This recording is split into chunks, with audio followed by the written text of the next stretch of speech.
మంచిర్యాల జిల్లాలో తునికాకు కార్మికులు దళారు చేతిలో మోసపోతున్నారనే వ్యాఖ్యలు వినిపిస్తున్నాయి. అడవిలో రోజంతా తునికాకు సేవరించిన 2-3 వందలకు మించి దళారులు ఇవ్వడం లేదంటున్నారు. తునికాకు కట్టకు కనీసం 10 రూపాయలు ఇవ్వాలని కార్మికులు డిమాండ్ చేస్తున్నారు. ప్రజలంతా సహకరిస్తేనే పరిశుభ్రత సాధ్యమన్నారు ప్రకాశం జిల్లా కందుకూరు ఎమ్మెల్యే ఇంటూరి నాగేశ్వరరావు. కందుకూరులో మున్సిపల్ ఆఫీస్ నిర్వహించిన ఆపరేషన్ క్లీన్ స్వీప్ లో ఇంటూరి మాట్లాడారు. ఎమ్మెల్యే సబ్ కలెక్టర్ సహా నేతలంతా చీపుర్లు పట్టి రోడ్లు ఊడ్చి పరిసరాలను శుభ్రం చేశారు. మత్స్యకారుల అభివృద్ధికి ప్రభుత్వం కట్టుబడి ఉందని నెల్లూరు జిల్లా కావలి ఎమ్మెల్యే కావ్య కృష్ణారెడ్డి చెప్పారు. కావలి నియోజకవర్గం మత్స్యకారులకు 48,33,000 విలువైన బోట్లు, వలలు, ఇంజిన్లను ఎమ్మెల్యే అందజేశారు. ప్రధానమంత్రి మత్స్య సంపద యోజన కింద లబ్ధిదారులకు బోట్లు, పరికరాలు పంపిణీ చేశారు. సింగరేణి కార్మికులను గుర్తింపు ప్రాతినిధ్య సంఘాలు మోసం చేస్తున్నాయని టీబీజీకేఎస్ అధ్యక్షుడు మిర్యాల రాజిరెడ్డి ధ్వజమెత్తారు.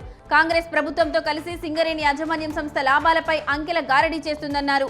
సింగరేణిలో కనీసం 9 మంది కూడా ఉద్యోగాలు ఇవ్వకపోవడం సిగ్గుచేటన్నారు. అనకాపల్లి జిల్లా నర్సీపట్నంలో అక్రమంగా ఆటోలో తరలిస్తున్న 32 కేజీల గంజాయిని పట్టుకున్నట్లు డీఎస్పీ శ్రీనివాసరావు తెలిపారు. చిన్నయ్యపాలెం జంక్షన్ వద్ద పోలీసు అధికారులు వాహన తనిఖీలు చేస్తున్నప్పుడు గంజాయి దొరికిందని చెప్పారు. ఆటోలో రహస్య ఆరా తయారు చేసి నిందితులు గంజాయి పెట్టినట్లు డీఎస్పీ తెలిపారు.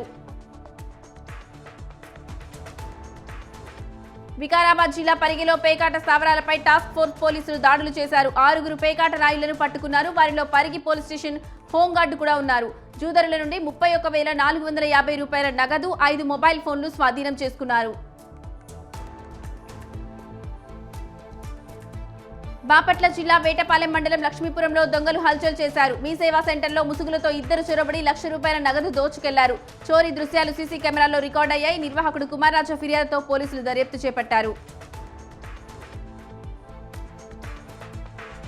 జంగారెడ్డిగూడెం వెంకటేశ్వర స్వామి ఆలయంలో భరతనాట్య కళాకారిణి జోషితా సిరిస్వామి వారికి తన నాట్యాన్ని భక్తిపూర్వకంగా నివేదించారు. 2.5 కిలోమీటర్ల దూరం ఉన్న గిరి ప్రదక్షిణ రోడ్డులో ఆమె భరతనాట్యం చేస్తూ కొండపైకి చేరుకున్నారు.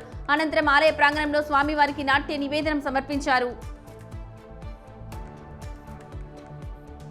తిరుపతి శ్రీ గోవిందరాజస్వామి వార్షిక బ్రహ్మోత్సవాలు ప్రారంభమయ్యాయి. అర్చకులు గరుడ పతాకాన్ని ప్రతిష్ఠించి ముక్కోటి దేవతలను బ్రహ్మోత్సవాలకు ఆహ్వానించారు. గోవిందరాజస్వామి వారి బ్రహ్మోత్సవాల కోసం టీటీడీ విస్తృత ఏర్పాట్లు చేసింది.